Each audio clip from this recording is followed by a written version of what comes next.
नमस्कार विद्यार्थियों, एक बार फिर से स्वागत है आपका मैथ क्लासेस गार्ड अकेडमी में। देखिए लास्ट क्लास में अर्थात लास्ट वीडियो में हमने जो पढ़ा था वो एक्सरसाइज नंबर 7.2 कंप्लीट कर लिया था और आज जो हम पढ़ने वाले हैं एक्सरसाइज नंबर 8 की है जो हाइट एंड डिस्टेंस है अर्थात ऊंचाई व दूरी है। तो चलिए आपका टाइम वेस्ट न करते हुए हम लोग इस एक्सरसाइज को आगे बढ़ा लेते हैं, लेकिन उससे पहले आप लोग वीडियोज़ को लाइक कर दें और शेयर कर दें और जो लोग नए आ रहे हैं चैनल पे वो प्लीज़ चैनल को सब्सक्राइब कर दें। चलिए बढ़ाते हैं आगे इस एक्सरसाइज को। तो सबसे पहले बात करते हैं ऊंचाई और दूरी की। ऊंचाई और दूरी होती क्या है इस चीज को अच्छे से समझेंगे। देखिए ऊंचाई और दूरी की जब बात आती है तो आपको इसको ऐसे समझना है कि अगर मेरे पास ये मान लो कोई मीनार है, अगर मैं नीचे खड़ा हूं तो यहां नीचे से देखूंगा तो क्या बोलूंगा मैं इसके लिए कि ये जो मीनार है बहुत ऊंची है, अर्थात जो इसकी जो लंबाई है वो क्या हो गई, ऊंचाई होगी। यहां अगर मीनार सीधी खड़ी है तो वो क्या हो गई, ऊंचाई हो गई। लेकिन यही जब मीनार मैं इसको सीधा यूं नीचे घेर लेता हूं तब मैं बोलूंगा तो ये मीनार क्या बोलेंगे, बहुत लंबाई है, यही क्या होगी, लंबाई होगी। लेकिन मैं अगर यही इस मीनार पे अगर मैं ऊपर चला जाता हूं और ऊपर से नीचे देखता हूं तो मैं क्या बोलूंगा कि देखिए इस मीनार की जो ये गहराई है, नीचे तक की गहराई है बहुत मतलब ज्यादा है। गहराई बोल देंगे, नीचाई बोल देंगे, एक ही बात है। गहराई बोल सकते हैं या नीचाई भी बोल सकते हैं, यानी कि बहुत नीचा है ये, नीचाई। तो यहां तक हमने ये तीन चीजों को पढ़ा और इन तीनों चीजों का मतलब भी क्या हुआ कि इतनी दूरी से मतलब हुआ, यानी कि इसके जड़ बिंदु से ऊपर तक था, इसके भी जड़ बिंदु से ऊपर तक था, इसके भी ये जड़ बिंदु था जो यहां से था, जो खड़ा था, ये ऊपर शीर्ष बिंदु था। यानी कि हमारे पास जो ऊंचाई होती है और जो लंबाई होती है और जो नीचाई होती है अर्थात गहराई होती है, उसका संबंध तीनों का किससे होता है, दूरी से होता है। जो वास्तविक होते हैं क्या होते हैं, दूरी से संबंध होता है। चलिए अब हम इसको थोड़ा और आगे बढ़ा लेते हैं। जब हम इसको और आगे बढ़ाते हैं तो हमारे पास 3 पॉइंट मुख्य आते हैं जो समझने बहुत ही जरूरी हैं। 3 पॉइंट में कौन से हैं, अगर आप चाहो तो डेफिनेशन लिख भी सकते हो। जो पहला है अपने पास क्या, दृष्टि रेखा है। दूसरा जो है अपने पास वो क्या है कि उन्नयन कोण है और तीसरा जो है अपने पास अवनमन कोण है। देखिए तीनों के बारे में जानेंगे, लेकिन उससे पहले हम लोग थोड़ी थोड़ी इनकी परिभाषा लिख लेते हैं। तो पहला ही पॉइंट आया मेरे पास क्या, दृष्टि रेखा का। पहला पॉइंट क्या है, दृष्टि रेखा, ठीक है। दूसरा जो पॉइंट है अपने पास क्या है, उन्नयन कोण का आया, क्या है, उन्नयन कोण। और तीसरा जो पॉइंट आया वो क्या आया, अवनमन कोण का आया, अवनमन कोण। तीसरा पॉइंट जो आया अवनमन कोण का आया। यहां तक अपने पास कोई दिक्कत वाली बात नहीं थी, लेकिन इनको अच्छे से समझना भी तो है ना। बात करते हैं सबसे पहले दृष्टि रेखा की, कि दृष्टि रेखा होती क्या है। इसको हम लोग इस तरीके से समझेंगे कि जैसे मान लो कि यहां कोई वस्तु पड़ी है, यहां आप लोग खड़े हो, यानी कि आप खड़े हो यहां मान लो, और ये आंख की जो रेखा होती है, जिस रेखा से आंख की मतलब आंख से जब हम इस वस्तु को देखते हैं तो इस वस्तु और आंख के मध्य एक रेखा बनती है, इसे क्या कहते हैं, दृष्टि रेखा। अर्थात जो प्रारंभिक रेखा होती है वही क्या होती है, दृष्टि रेखा होती है। जिस मतलब आंख के द्वारा वस्तु को जिस रेखा से देखा जाता है वही क्या होती है, अपने पास दृष्टि रेखा होती है। या फिर हम लोग इसके लिए लिख सकते हैं क्या कि किसी वस्तु, लिखेंगे वस्तु व आंख के बीच रेखा या फिर काल्पनिक रेखा, एक काल्पनिक रेखा मान लेते हैं हम लोग, उसी रेखा को हम लोग क्या बोलेंगे, अपने पास दृष्टि रेखा बोलेंगे। अब अपने पास सेकंड बात आती है उन्नयन कोण की। तो उन्नयन और अवनमन दो वर्ड आते हैं, उन्नयन और अवनमन। देखिए उन्नयन का मतलब तो होता है ऊपर, उन्नयन का जो मतलब होता है वो क्या होता है, ऊपर होता है, और जो अवनमन का मतलब होता है वो क्या होता है, नीचे। अर्थात इन दोनों वर्डों से एक चीज तो क्लियर हो रही है कि एक का मतलब तो ऊपर होता है, एक का मतलब नीचे होता है, लेकिन किसके साथ होता है, ये होता किसके साथ है।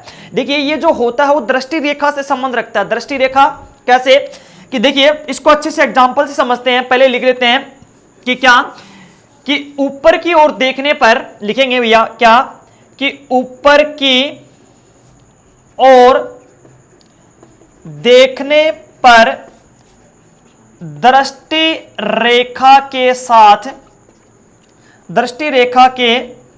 साथ बना कोण। अब इसके लिए देखते हैं अवनमन कोण। तो इसके लिए क्या आ जाएगा, नीचे की ओर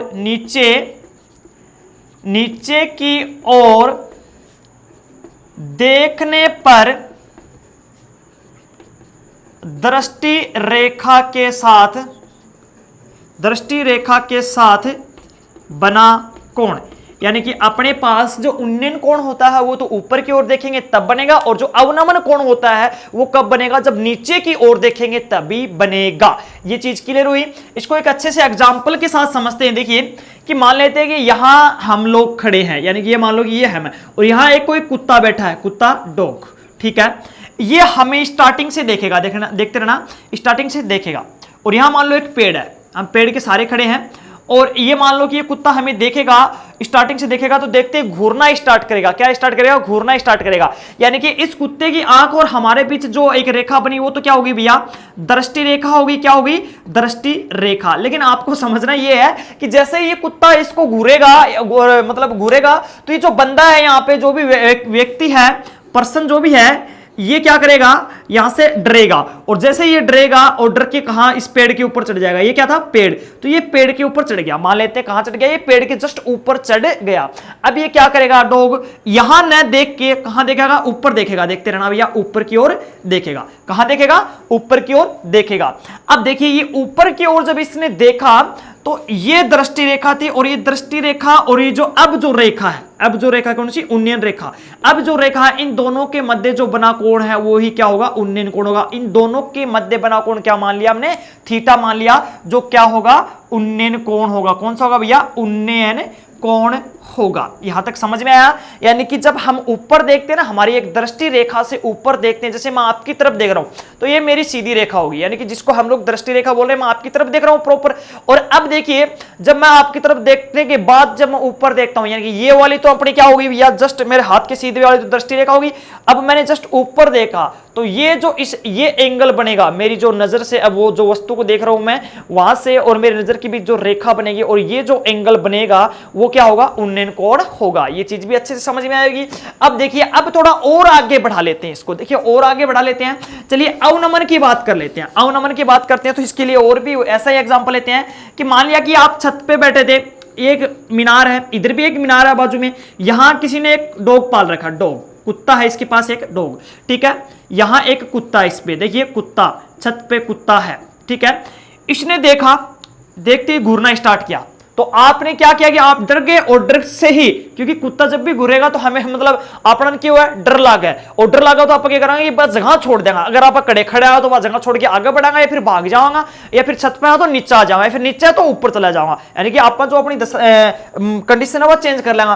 तो इन घूरे को घूरता नहीं, कुत्तो गुस्सा को और घुसता नहीं, अपन डर लगा कि छत पे कदे भी कूद के आ सका है, कदे भी कूद के आ सका। तो आप क्या करेंगे? जस्ट नीचे आ जाऊंगा। अब देखिए नीचे आ गया आप छत पे उतर के, तो यो कुत्तो ऊपर थोड़ी देखोगे, तो अपना कान देखोगे, यो देखियो ना अपने कानी। अब देखो ध्यान से, या थी कौन सी? दृष्टि रेखा। या क्या थी? दृष्टि रेखा। और जो एंगल बनेगो, यो थीटा, और एनी के बोलेंगे आपा अवनमन कोण बोलेंगे। क्या बोलेंगे? अवनमन कोण बोलेंगे। यानी कि इसी को हम लोग क्या कहेंगे? अवनमन कोण कहेंगे। लेकिन दोनों को काम एक ही तरीके से लेंगे, क्योंकि अवनमन और उन्नयन दोनों बराबर ही वैल्यूज रहेंगी काम जब लेंगे, लेकिन वो एक कंडीशन पे लेंगे। कंडीशन मतलब एकांतर कोण आएगा उसकी सहायता से लेंगे। समझेंगे एकांतर कोण भी क्या होता है। यहां तक हमने सीख लिया क्या कि दृष्टि रेखा क्या होती है, उन्नयन कोण क्या होता है, अवनमन कोण क्या होता है। तीन चीजें हमने यहां से सीख ली। अब बात करते हैं कि जो ये कोण होते हैं ना, वो बढ़ते भी हैं घटते भी हैं। लेकिन कब बढ़ते हैं इस चीज को समझना कि मेरे पास मान लो कि ये एक मीनार है। क्या है? एक मीनार है। क्या है? एक मीनार है, और यहां कोई व्यक्ति है जो अपनी कार लेके आ रहा है, CAR, कार लेके आ रहा है, पैदल आ रहा है, कोई दिक्कत नहीं है, और ये ऊपर की तरफ देखता है। तो मान लो कि उसका जो उन्नयन कोण है वो बन रहा है कितना? थीटा बन रहा है, 60 डिग्री बन रहा है, जो भी है। मान लो 60 मान ले, 30 मान लेते हैं, चलिए 30 मान लिया। अब मान लो ये कार चलती आएगी और मान लो यहां पे आ गई, यहां पे आ गई, तो इसने जब अपना कोण देखा तो मान लो कि कितना बन गया? 45 डिग्री बन गया यहां से, ठीक है। कार यहां पहुंच गई थी भैया, फिर थोड़ा और नजदीक पहुंची तो कार का जो कोण देखा उसने कितना बन गया भैया? 60 डिग्री बन गया। यहां 30 था, 45 था, 60 था, अर्थात यहां से अपने को एक ही रिजल्ट मिलता है क्या कि जब हम किसी मीनार की ओर जाते हैं, मीनार के करीब जाते हैं, तो उन्नयन कोण का मान क्या होता है? बढ़ता है। क्या होता है? दोबारा से सुनिए ध्यान से, कि जब हम किसी मीनार की ओर जाते हैं, चाहे हम गाड़ी लेके जाओ, चाहे आप हेलीकॉप्टर लेके जाओ, किमी लेके आ जाओ, लेकिन बिक नहीं जाऊंगा तो अपना क्या होगा? उन्नयन कोण बढ़ेगो। यह चीज कंफर्म होगी। अच्छा, अगर इसके करीब जाएंगे, यह चीज तो समझ में आ गया अपने कि आप करीब जाऊंगा तो उन्नयन कोण बढ़ेगो, लेकिन इससे दूर जाऊंगा तो उन्नयन कोण घटेगो भी ना, इससे दूर जाऊंगा तो उन्नयन कोण घटेगो। तो अपना नोट लगा के यह चीज लिख लेनी है कि उन्नयन कोण जो है मीनार की ओर जाने पर बढ़ता है। यहां नोट लगा के लिख लेंगे, नोट, ठीक है, लिखेंगे उन्नयन कोण क्या होता है कि मीनार की ओर जाने पर बढ़ेगा, लेकिन दूर जाने पर घटेगा। ये चीज भी आपको ध्यान रखनी है क्या, कि जो उन्नयन कोण होता है वो मीनार की ओर जाने पर तो बढ़ता है, लेकिन मीनार से दूर जाने पर घटता है। क्या होता है? मीनार से दूर जाने पर घटता है। यहां तक सब कुछ ठीक था। अब अपने पास एक सेकंड पॉइंट इसलिए इसमें बोला, सर हमें अवनमन कोण के बारे में भी बताओ कि ये घटेगा या बढ़ेगा। अवनमन के बारे में आप पता कर सकते हो, मैं डायग्राम से आपको थोड़ा समझा देता हूं, आप जगह छोड़ देना और उसमें आप खुद सोच के लिखना कि क्या बढ़ेगा या घटेगा। आपको खुद सोच के लिखना है। जैसे मान लिया कि ये मीनार थी, मेरे पास बंदा ऊपर बैठा है, यहां पे कोई वस्तु कार्य आ रही है, मान लिया किसने देखा, ये तो इसकी दृष्टि रेखा हुई, इसने देखा ये एंगल बना। सोचते रहना, थोड़ी देर बाद मीनार यहां आ गई, यहां आ गई तो ये वाला एंगल बना, फिर थोड़ी देर बाद में यहां आ गई तो ये वाला एंगल बना। अब आपको देखना ये है कि पहले वाला एंगल तो ऊपर वाला था, ये एंगल है, ये अपने पास क्या है? अवनमन कोण के मान आ रहे हैं। पहला देख लिए कितना है, दूसरा देख लो, तीसरा देख लो कितना है। अब आपको ये लिखना है कि करीब आ रही है ना, करीब आ रही है तो आप देख सकते हो कि बढ़ रहा है या घट रहा है, तो आप इस चीज को लिख देंगे, क्या घटेगा या बढ़ेगा। अवनमन की बात कर रहा हूं, उन्नयन का तो हमने लिख लिया है। यहां तक अवनमन और उन्नयन का काम अपना हो गया है। अवनमन और उन्नयन का काम अपना हो गया है। चलिए थोड़ा और आगे बढ़ाते हैं इनको। जब हमने इसको थोड़ा और आगे बढ़ाया तो देखिए कैसे कैसे होगा। उन्नयन के बारे में देख लिया, अवनमन के बारे में देख लिया, दृष्टि रेखा के बारे में देख लिया। अब अपने पास 2 पॉइंट और आते हैं। 2 पॉइंट कौन कौन से आते हैं? एक तो आता है अपने पास एकांतर कोण। देखिए क्या होता है, एक तो एकांतर कोण, एकांतर कोण ये यूज होगा इस एक्सरसाइज के अंदर, इसके बारे में भी जानना जरूरी है अपने को। और एक जो होता है पूरक कोण, जो पिछली क्लास में हमने पढ़ा था, पिछली क्लास मतलब लास्ट क्लास में हमने पढ़ा है। लास्ट क्लास इसी एंगल पे आधारित थी, पूरी की पूरी क्या पूरक कोण पे ही आधारित थी। तो इसके बारे में तो ज्यादा जानने की जरूरत है नहीं, जान चुके हम लोग। यानी कि वे 2 कोण जिनका योग 90 डिग्री हो, ये 2 कोण जिनका योग 90 डिग्री हो, यानी कि एक एंगल मैंने अगर थीटा मान लिया तो दूसरा क्या मानना पड़ेगा? 90 माइनस थीटा मानना पड़ेगा। एक ए मान लिया तो दूसरा क्या मानना पड़ेगा? 90 माइनस ए आएगा ऑटोमेटिक, क्योंकि दोनों का योग अपने पास कितना आना चाहिए? 90 आना चाहिए। दोनों को जोड़ के देखिए, जोड़ा, ये कट गया, कितना बचा अपने पास? 90 बचता नहीं बचता? ये देखिए ये कट गया, अगर जोड़ा तो अपने पास कितना बचता? 90। इसलिए तो मैं ले रहा हूं कि 90 माइनस थीटा। क्यों? जैसे देखिए एग्जांपल के लिए सोचिए कि अगर मैंने एक कोण 30 ले लिया, इसने बोला कि एक समकोण त्रिभुज है, उसमें दोनों कोण एक समकोण त्रिभुज है, ठीक है। बाकी में से देखिए पूरक कोण का मतलब क्या होता है? योग 90 होना, यानी कि ए और बी इसने बोल दिया कि पूरक कोण है। क्या है? पूरक हैं। तो आपको समझना है कि अगर ए का मान 30 है तो दूसरे बी का मान कितना आएगा भैया? 90 में से 30 घटाना पड़ेगा। वाई? क्योंकि दोनों का जो योग होता है वो 90 होता है। हम जानते हैं कि पूरक कोण का मतलब क्या होता है कि दोनों का योग जो होता है वो 90 होता है। क्या होता है? 90 होता है। इसलिए हमें 90 में से घटाना पड़ता है।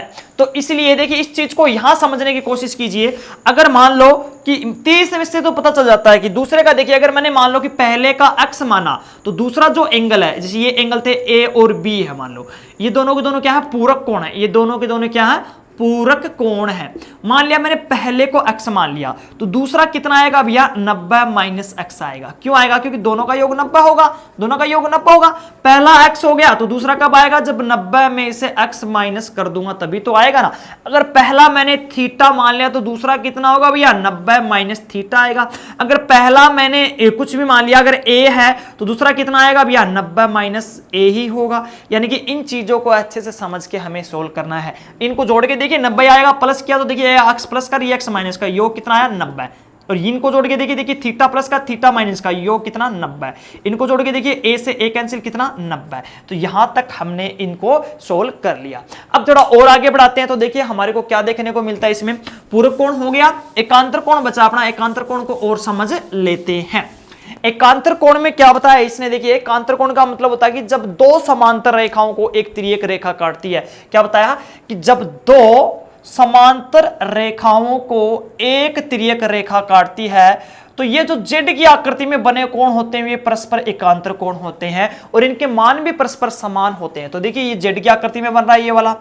अब कुछ स्टूडेंट बोलेंगे सर ये तो बन गया, ठीक है, एक का मान 2 के बराबर तो हो गया, लेकिन ये वाला भी तो बन रहा ना जेड की आकृति में, देखिए जो रेड मार्किंग कर रहा हूं मैं, ये वाला भी तो बन रहा है सर। भैया बिल्कुल ये भी बन रहा है, इसको ना मैंने 3 और 4 दे दिया, ये भी 3 और 4 क्या होंगे, बराबर होंगे, इनके वैल्यूज भी बराबर होंगे, ये दोनों ही क्या होंगे, एकांतर कोण होंगे। अब यहां तक एकांतर कोण भी समझ गया, लेकिन इस एकांतर कोण का इस हाइट एंड डिस्टेंस से क्या मतलब है, हाइट एंड डिस्टेंस से क्या मतलब है उसको भी समझेंगे। देखिए जैसे ये मेरे पास एक मीनार थी, यहां मैं खड़ा था, यहां एक कार आ रही थी, मैंने इसको नीचे देखा, ये तो दृष्टि रेखा होगी भैया, यहां मैंने देखा, देखिए यहां मैंने देखा, तो मान लो कि एंगल बना इसका 45 डिग्री का मान लेते हैं, 45 डिग्री का एंगल बना। हमें समझना है, सिर्फ कुछ नहीं करना, हमें क्या करना है, समझना 1 मिनट के लिए कि 45 डिग्री का एंगल बन जाता है, कितना बन जाता है, 45 डिग्री का एंगल बन जाता है। अब देखिए हमें तो पता था कि हाइट एंड डिस्टेंस में सर जी आपने बताया था कि एक समकोण त्रिभुज यूज करना है, क्या यूज करना, समकोण त्रिभुज, ठीक है, समकोण त्रिभुज यूज करना है। ये 45 डिग्री का एंगल तो ले लिया, लेकिन सर इस जो त्रिभुज लेना है अपने को, ये त्रिभुज तो अंदर बन रहा है लेकिन एंगल तो आया नहीं। तो भैया आपको देखिए ये चीज समझनी है कि ये देखिए ये जो है जेड की आकृति है या नहीं है, यहां से देखिए दोबारा से ये वाली जो बन रही है जेड की आकृति बन रही है या नहीं बन रही, और ये जेड की आकृति बन रही है, तो ये दोनों के दोनों एंगल जो है क्या है, एकांतर कोण है, और ये दोनों के दोनों एकांतर कोण है, तो इसका मान 45 है, तो इसका मान भी कितना होगा, 45 होगा। तो इसीलिए मैंने बताया था कि उन्नयन और अवनमन को जब हम सोल्व करेंगे तो वैल्यूज वही रहेगी, क्यों, क्योंकि दोनों के दोनों क्या बनते हैं, एकांतर कोण बने जाते हैं, क्या बन जाते हैं, एकांतर कोण बने जाते हैं। चलिए अब यहां तक अपने पास ये भी हो गया, एकांतर कोण के बारे में भी हो गया। तो अब हम समझ लेते हैं आगे के क्वेश्चंस। अब देखिए इसमें पहला क्वेश्चन जब हम उठाते हैं तो पहले क्वेश्चन में क्या दिया इसने, कि पहले क्वेश्चन में दिया है कि एक ऊर्ध्वाधर खंबे की परछाई खंबे की ऊंचाई के बराबर है। देखिए बहुत ही अच्छा क्वेश्चन है। इसने बोला कि एक ऊर्ध्वाधर खंबा है, क्वेश्चन लिख देता हूं बोर्ड पे, क्वेश्चन नंबर पहला ही है अपने पास, वैसे एक्सरसाइज तो है नहीं 8 की, लेकिन विविध दे रखी है, क्या दे रखी है, विविध, तो उसी को सोल्व करेंगे। बहुत ही अच्छी एक्सरसाइज है, सिंपल एक्सरसाइज है, हमें समझना है कि कैसे सोल्व करेंगे। और ये जो एक्सरसाइज हम सोल्व कर सकते हैं 3 स्टेप में सोल्व कर सकते हैं। 3 स्टेप कौन कौन सी, पहले तो लिखेंगे भैया अच्छे से क्या, कि चित्र बनाएंगे, यानी कि क्वेश्चन को समझते हुए बनाना, ऐसे नहीं कि चित्र बना दिया मैंने, मैं नहीं, समकोण त्रिभुज का बनेगा कन्फर्म है, लेकिन क्वेश्चन को समझते हुए क्या करना, अपने को चित्र बनाना है। दूसरा जो है अपने को टीआर का चुनाव करना है, टीआर का चुनाव करना है, ठीक है। टीआर क्या होता है, ट्रिग्नोमेट्रिक रेशियो, ट्रिग्नोमेट्रिक रेशियो क्या होता है, त्रिकोणमितीय अनुपात, त्रिकोणमितीय अनुपात की बात कर रहा हूं भैया मैं यहां, किसकी, त्रिकोणमितीय अनुपात की। थर्ड जो पॉइंट है वो अपने पास क्या है, कि जो वैल्यूज रख के सोल्व करेंगे, वैल्यूज रखकर सोल्व करेंगे, हल करेंगे। तीसरा पॉइंट ये है अपने पास, यानी कि 3 पॉइंटों पे ये पूरी की पूरी एक्सरसाइज आधारित है और इन्हीं से क्वेश्चन होंगे। तो मैं इनके लिए क्वेश्चन लिख रहा हूं। पहला ही क्वेश्चन है कि एक खंबे की परछाई उसकी लंबाई के बराबर है। देखिए लिख रहे हैं पहला ही क्वेश्चन कि एक खंबे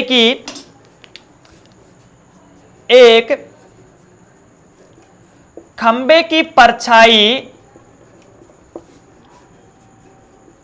उसकी लंबाई के बराबर है, तो उन्नयन कोण याद कीजिए। तो सूर्य का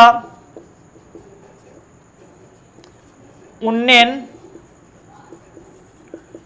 कोण ज्ञात करो। तो सूर्य का क्या याद करना है हमें, उन्नयन कोण याद करना। चलिए देखते हैं कि अपने पास ये क्या था, एक खंबा था, ठीक है, एक खंबे की परछाई उसकी लंबाई के बराबर है। तो ये अगर खंबा है, देखिए ये अगर खंबा है, मान लिया कि क्या है, खंबा, तो ये जो है वो क्या आएगी, इसकी परछाई आएगी।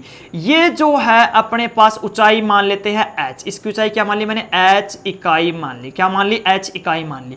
तो ये जो परछाई है वो उसके बराबर होगी ऊंचाई के, तो ये भी कितनी आ जाएगी भैया, h इकाई ही आ जाएगी। क्या आ जाएगी, h इकाई ही आ जाएगी। इन दोनों को मैच कर देते हैं। इसने बोला कि उन्नयन कोण याद करना, तो उन्नयन कोण तो यहां बनेगा, सिंपल सी बात है। तो इसके लिए मैंने क्या ले लिया, थीटा ले लिया। क्या ले लिया, इसके लिए थीटा ले लिया। यहां तक सब कुछ ठीक था। देखिए मैंने इनको नाम दे दिया ए, बी और सी। टीआर का चुनाव भी करना अपने को। टीआर का चुनाव कैसे होगा भैया, लाल बटे कक्का से होगा, लाल बटे कक्का से। देखिए जब करेंगे तब याद आएगा आपको अच्छे से क्या होता है। ठीक है, अब लिखना स्टार्ट करते हैं। सबसे पहले क्या लिखा मैंने कि माना खंबे की लंबाई या ऊंचाई, खंबे की लंबाई या ऊंचाई, चलिए ऊंचाई लिख लेते हैं। ऊंचाई क्या भैया, ए बी है जिसका मान कितना है, h इकाई है। ठीक है, और अपने पास इसकी लिख देंगे परछाई। परछाई कितनी है भैया, BC है, वो भी कितनी आ जाएगी, h इकाई ही आ जाएगी। यहां तक भी ठीक है। निकालना क्या भैया, इसके लिए निकालना है उन्नयन कोण। उन्नयन कोण क्या है, थीटा है, और इसके आगे क्या लगा दिया मैंने, क्वेश्चन मार्क लगा दिया। अब क्वेश्चन को सोल्व करना आपको बहुत ही अच्छे तरीके से सोल्व करना है। देखिए कैसे होगा। सबसे पहले तो आप देखिए त्रिभुज कौन सा है, ए बी और सी है, तो वो लेंगे त्रिभुज ए बी सी में, त्रिभुज ए बी सी में, त्रिभुज ए बी सी में क्या लेना, उन्नयन कोण याद करना। लेकिन हमें ध्यान में रखना कि भुजाओं से संबंध निकालना है। ये लंब दे रखा है, ये आधार भी दे रखा है, यानी कि अपने को एच एस दे रखा है, तो टेन थीटा आएगा। देखिए ये लंब है और ये क्या है, आधार है, तो अपने टेन थीटा आएगा। टेन थीटा ही क्यों आएगा, प्रॉब्लम ये होती है। तो आप लोग चुनाव करेंगे तो लाल बटे कक्का से करेंगे, तो आप लोग खुद देख सकते हो लंब और आधार किस में आ रहा है भैया। लंब और आधार जो आता है अपने पास वो किस में आता है, टेन थीटा में आता है। तो tan theta is equal to क्या होगा, लंब बटे आधार, और लंब का मान कितना, ए बी बटे आधार का मान कितना भैया, BC। तो tan theta is equal to A B का मान कितना भैया, h, और BC का मान भी कितना, h। तो टेन थीटा बराबर 1, तो ये कितना आ गया, टेन थीटा बराबर कितना आ गया, 1045। तो देखिए 45 हो गया। अब प्रॉब्लम आती है कि सर जी ये 45 ही क्यों रखा। देखिए यहां तक जो मेरे पास वैल्यू आई वो टेन थीटा की ही आई है, यहां तक जो वैल्यू आई है वो टेन थीटा की आई है, लेकिन हमें जो वैल्यू निकालनी है वो सिर्फ थीटा की निकालनी है। तो जब ये टेन कैंसिल आउट होगा तभी अपने पास थीटा की वैल्यू निकलेगी, अर्थात ये टेन फ्री होगा तभी मेरे पास थीटा बचेगा। ये जो टेन है ना, ये वाला, ये फ्री होगा तभी तो थीटा बचेगा ना। और ये टेन कब फ्री हो सकता है, जब इधर भी टेन होता कि कैंसिल आउट कर दें। तो मैंने क्या किया कि जो टेन का मान होता ना, एक कितने का मान होता, टेन 45 का मान होता, टेन 45 रख दिया तो टेन से टेन खत्म, कितना बच गया, theta is equal to 45 degree. अर्थात हम कह सकते हैं कि जब खंबे की परछाई खंबे की ऊंचाई या लंबाई के बराबर होगा तो जो उन्नयन कोण होगा वो कितने डिग्री का होगा, 45 डिग्री का होगा। यहां तक हमारा क्वेश्चन नंबर 1 खत्म हो जाता है। और यहां तक जब हमने ये परिचय पढ़ा है इसका कि हाइट एंड डिस्टेंस का जो परिचय पढ़ा आपको, वो एक बार उसको अच्छे से लिख के देखना है, अच्छे से थोड़ा थोड़ा याद करना है, इन चीजों को समझना है। प्रॉमिस करता हूं आपको कि हर एक क्वेश्चन आपके क्लियर होगा, विद एग्जाम्पल भी क्लियर होगा। तब तक के लिए आप लोग घर बैठ के आराम से तैयारी कीजिए, एग्जाम आने वाले हैं। लाइक और शेयर और जो नए आ रहे हैं वो सब्सक्राइब करते रहे। तब तक के लिए धन्यवाद।